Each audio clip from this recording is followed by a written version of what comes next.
What's going on, everybody? Welcome back to the channel. So I'll be making schedule predictions for every single Power 5 team in college football for this upcoming season, and I will also do a subsequent conference standings video once I finish every single team in a specific conference, just as a synopsis of all of my schedule predictions for that specific conference. Anyway, let's go ahead and get into this video, which will be the Kentucky Wildcats schedule predictions. And just so some quick thoughts on the Kentucky program heading into 2022, I think that they are a model of consistency under Mark Stoops. Seems like no matter what talent he has or what players he has going through the program, they just always finish consistently between 8 and 10 wins every year, which for a program of their caliber, historically speaking at least, that's super impressive to me. And I think Stoops is one of the more underrated coaches out there in college football right now.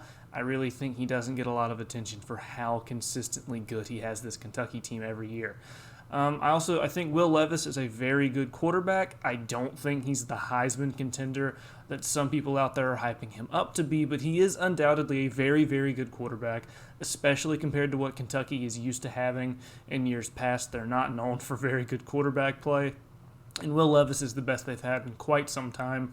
I just don't think he's the type that's going to single-handedly carry Kentucky over the top next season and make them a national championship contender or anything like that.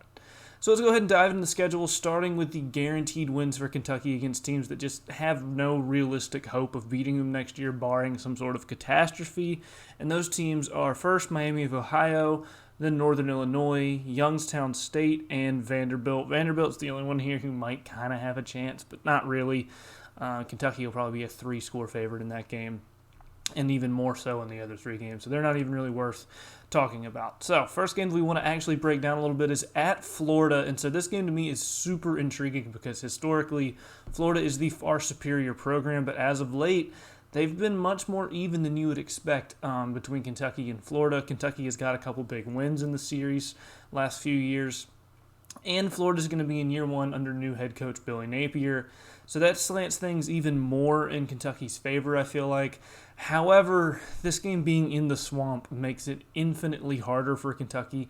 I would feel much more comfortable picking Kentucky if they were at home. But I do still have Kentucky getting a hard-fought win here despite being in the swamp. Early on in the season, I think Florida, being in year 1 under a new head coach, there's a lot they have to figure out.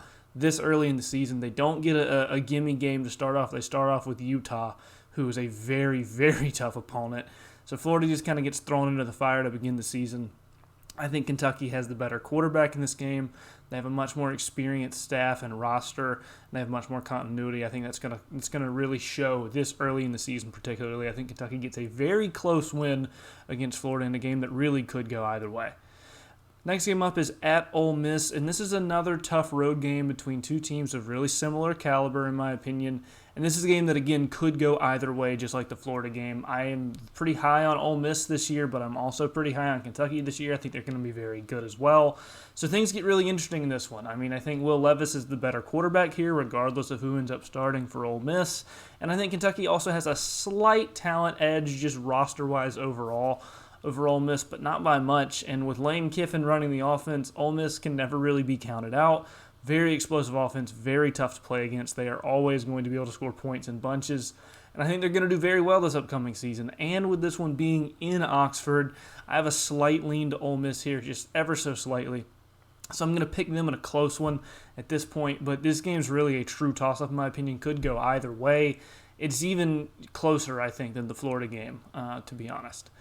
Next game up is South Carolina at home for Kentucky, and this is another one that I see as just a real toss-up at this point. I think Levis is a slightly better quarterback than Rattler, but not by a wide margin, really. I think Kentucky has a slight talent edge overall again, but it should be a very closely contested game. Goes down to the wire. I mean, South Carolina is a very good team heading into next season. They're not a team that you can just expect to walk in and push around. But with this one being at home for Kentucky, I think they do get the win here. Stoops has a very strong history against South Carolina, too.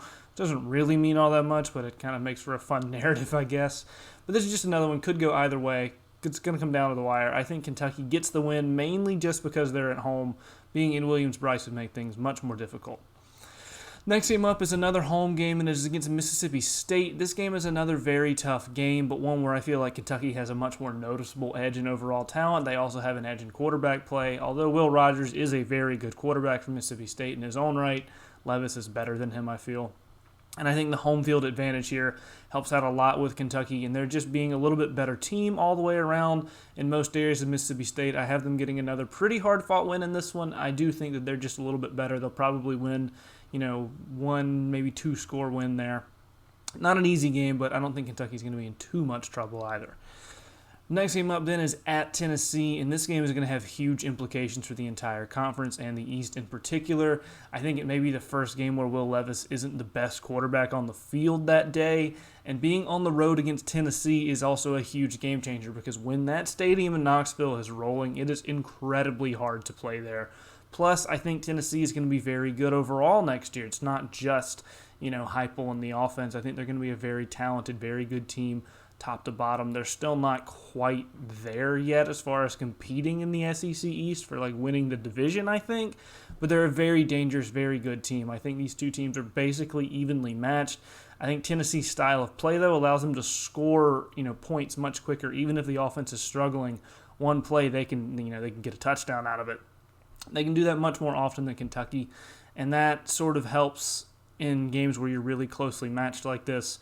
The ability to just score a touchdown in one play, much more easily and within your own scheme than another team, that can make a big difference in a game like this. Plus, with the game being in Knoxville, I think Tennessee gets the win here. Very close one, though. Definitely don't want to count Kentucky out in that. Another toss-up kind of game. I just lean Tennessee there.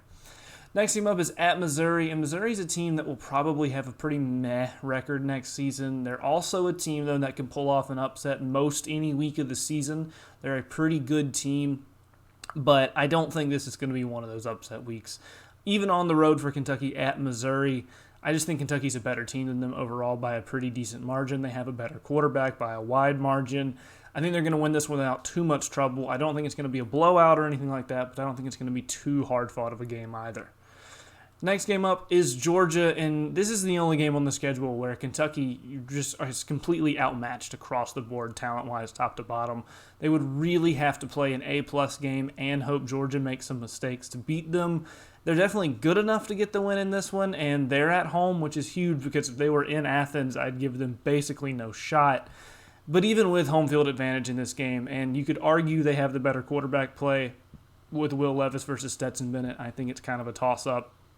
But I just don't think Kentucky has the talent and the depth to really keep up with Georgia for 4 quarters. I think they're going to end up losing. Georgia's probably going to pull away in the second half.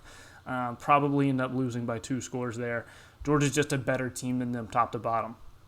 And then that leaves Louisville, last game of the season, big in-state rival. This should be a decently interesting rivalry game, I feel like. I mean, Louisville's a solid team next season, but Kentucky is noticeably better in my opinion. They have more talent as a whole. They have the better quarterback. They're at home. I think Kentucky probably wins by 2 or even more scores in this one when it's all said and done, but it's still an interesting game overall. It's not going to be just a god-awful blowout or anything like that. It should still be a pretty fun watch, and it's a rivalry game, so you never really know what can happen. I'm still going to go Kentucky, though. So that would make Kentucky 9-3 next season, which to me is a very realistic record for them, even if it doesn't happen exactly how I laid it out here. They could lose to Florida but beat Ole Miss, or beat Ole Miss but lose to South Carolina or Tennessee. There's a lot of toss-up games here where you could kind of go either way, and you're just kind of trying to pick which ones you think they may lose or they may win. I think Kentucky probably should win most of the games on their schedule. I mean, just not by a wide enough margin to where you can just write it off as an easy win. They're close enough where if they play a bad game, they could lose a couple of these.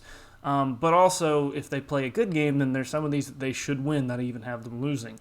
But I think Kentucky fans should be happy with a 9-3 type season, although 10-2 or maybe even 11-1 are both very doable. I just think it's less likely than a 9-3 season. I mean, 10-2, you could lose to Tennessee and Georgia or Florida and Georgia or something like that and get to 10-2, and that's really not that unrealistic. The only game that would have them winning then would be Ole Miss, which is a very winnable game. 11-1, again, that would basically just be a loss to Georgia, which, like I said, is the only team that they're really outmatched against. So that could also be a very likely scenario for them. it's just with so many games that are closely contested and within a pretty tight margin, I feel like it's hard to expect them to come out on top in every single one of them, and so that's why I have them at that 9-3. But again, 10-2, maybe even 11-1 are possible. I just really don't expect this year to be much different than most of their past years under Stoops, where they're right in that 9-10 win season. I think it's going to be another one for them, another good season for Kentucky. Anyway, though, that'll do it for this one. Let me know down below in the comment section where you agree and or disagree with me on the Kentucky schedule in 2022. Tell me what record you think they'll have next year and who, if anyone, they'll lose to.